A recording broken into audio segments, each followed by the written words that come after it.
అధ్యక్షత వహిస్తున్నటువంటి సెక్రటరీ గారికి, ఇక్కడికి వచ్చేసినటువంటి గ్రామ ప్రజలందరికీ పేరు పేరున గాంధీ జయంతి శుభాకాంక్షలు తెలియజేస్తూ, నిజంగా గాంధీ గురించి విషయాలు మాట్లాడాల్సి వస్తే ప్రపంచంలో ఏ దేశంలో కూడా ఇంత మంచి నాయకుడు దొరకదు.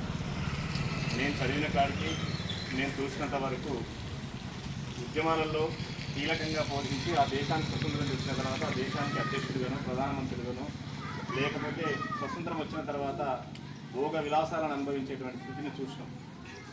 కానీ స్వతంత్రం వచ్చినాక నేను గతంలో ఏ రకమైన జీవితాన్ని అనుభవించినో ఈ దేశంలో ఉన్నటువంటి ప్రజలందరూ అదే స్థాయిలో సమానమైనటువంటి అవకాశాలు, సమానమైనటువంటి ప్రగతిని సాధించిన నాడే నేను ఆ రకమైన జీవితాన్ని అనుభవిస్తాను. అప్పటిదాకా ఈ సాధారణమైన జీవితాన్ని గడుపుతానని చెప్పి ఆ సాధారణ జీవితాన్ని అనుభవించినటువంటి ఏకైక వ్యక్తి ప్రపంచంలో ఉన్నారంటే గాంధీ. ఒకటి, పదవులు తీసుకోకపోవడం. రెండవది, పదవులు ఆశపడమే కాకుండా సామాన్యమైనటువంటి పబ్లిక్లలో జీవించడం. మూడవది ఏంటంటే ఆయనను పల్లెలను బాగా అభిమానించాడు.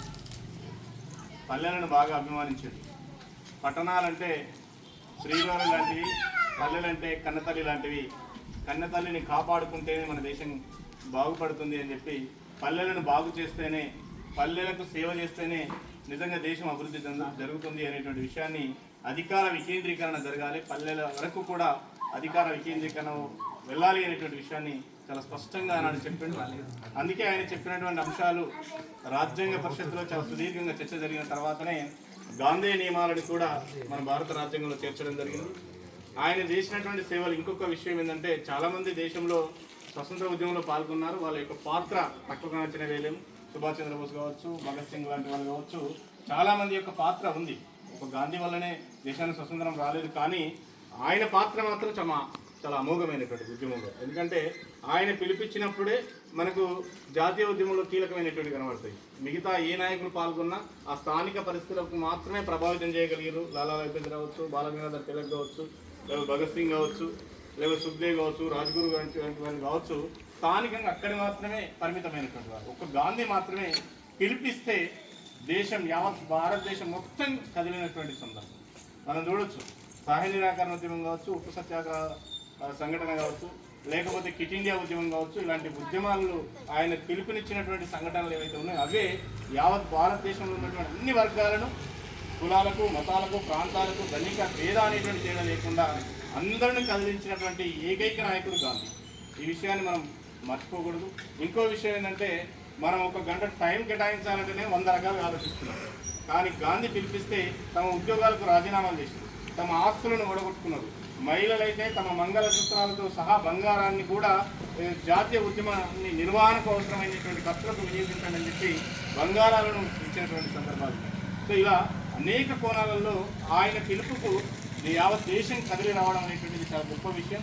నిజంగా ప్రపంచంలో అన్ని ఉద్యమాలు అనేటువంటి చివరికి తుపాకీ గుండుతోనే ఎండైనాయి, తుపాకీ గుండుతోనే అంతమైనాయి. కానీ ఒక్క గాంధీ విషయంలో మాత్రం, గాంధీ మన దేశంలో మాత్రం అహింస అనేటువంటి ఒక అంశాన్ని ఆయుధంగా వాడుకొని బ్రిటిష్ చట్టాలకు ఎక్కడ దొరకకుండా, బ్రిటిష్ చట్టాలకు ఎక్కడ అవకాశం ఇవ్వకుండా, అరెస్టులు కాకుండా సామాన్య ప్రజానికాన్ని కాపాడేటువంటి పద్ధతిలో, శాంతియుత పద్ధతిలో దేశం మొత్తాన్ని నిర్మించినటువంటి పరిస్థితి. ఇది అద్భుతమైనటువంటి సంఘటన.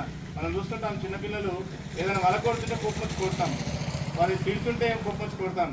కానీ మనం ఏదన్నా అంటే వాడు అలిగి ఇంట్లో కూర్చున్నాడు అనుకోండి, ఒక పూట తినకపోతే తల్లిదండ్రుల మీద ప్రెషర్ పెడుతుంది, రెండో పూట తిరగకపోతే చుట్టుపక్కల ఉన్నటువంటి వాళ్ళ నుంచి ప్రెషర్ పెడుతుంది. ఏ పుట్టిందిగా పోరండి తినలేవా అనేటువంటి ప్రెషర్ పెడుతుంది. అట్లా ఒక కొత్త సూత్రాన్ని, కొత్త ఆయుధాన్ని, ఒక శాంతి మార్గాన్ని ఎంచుకొని మరి దేశానికి నిజంగా ఒక ఆయుధాన్ని ఇచ్చి బ్రిటిష్ వాళ్ళని ఎక్కడ ఏమనకుండా బ్రిటిష్ వాళ్ళ యొక్క మనసులను కూడా గెలుచుకున్నటువంటి వ్యక్తి. అందుకే ఇలా బ్రిటిష్ వాళ్ళ యొక్క మ్యూజియం, ఆక్స్ఫర్డ్ కానీ కేంబ్రిడ్జ్ లాంటి యూనివర్సిటీలలో ఈయన విగ్రహాన్ని అక్కడ బ్రిటిష్ ప్రభుత్వం అధికారికంగా పెట్టింది. చాలామంది విగ్రహాలను వివిధ దేశాలలో పెట్టుండొచ్చు, కానీ అది ప్రవాస భారతీయులు పెట్టినటువంటిది. కానీ ఒక గాంధీ విగ్రహం మాత్రం ఈవెన్ బ్రిటిష్ ప్రభుత్వం కూడా వాళ్ళ యొక్క అధికారిక లాంఛనాలతో పెట్టినటువంటి సందర్భాన్ని మనం చూస్తుంటాం. అందుకే నిజంగా ఆయనను మహాత్ముడు అనేటువంటి విషయంగా మనం అందరం కొనియాడేటువంటి పరిస్థితి ఇవాళ వచ్చింది. మరి అంతటి గొప్ప మహాత్ముడు ఒక కులం పరంగానో, ఒక మత పరంగానో, ఒక జాతి పరంగానో కాకుండా దేశం యొక్క సబ్బండ వర్గాల గురించి ఆలోచించినటువంటి వ్యక్తి. అందుకే ఆయన యొక్క ఆ శాంతి పద్ధతులను ప్రభుత్వం గౌరవించడమే కాకుండా ప్రపంచం గుర్తించింది. అందుకే ఇలా ఆయన పుట్టినరోజును ప్రపంచ శాంతి దినోత్సవంగా, ప్రపంచ అహింసా దినోత్సవంగా గుర్తించడం అనేటువంటిది అది భారతదేశానికే గర్వకారణం, మనందరికీ గర్వకారణం అనేటువంటి విషయాన్ని మనం మర్చిపోకూడదు.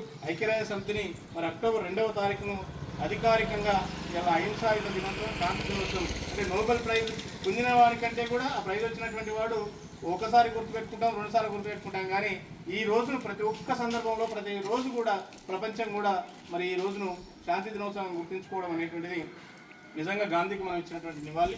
ఆయన పద్ధతిలో నిజంగా మనం ఫాలో అయితే చాలా బాగుంటుంది. కానీ దురదృష్టం ఏంటంటే ధూమపానం పెరిగిపోతుంది, మద్యపానం పెరిగిపోతుంది, కులాలు విరిగిపోతున్నాయి, మతాలు విరిగిపోతున్నాయి, రకరకాల శిక్షలతో భారతదేశం అనేటువంటిది ఇబ్బందులు ఎదుర్కొంటుంది, అనేక రకాలైనటువంటి అవస్థలు ఎదుర్కొంటుంది.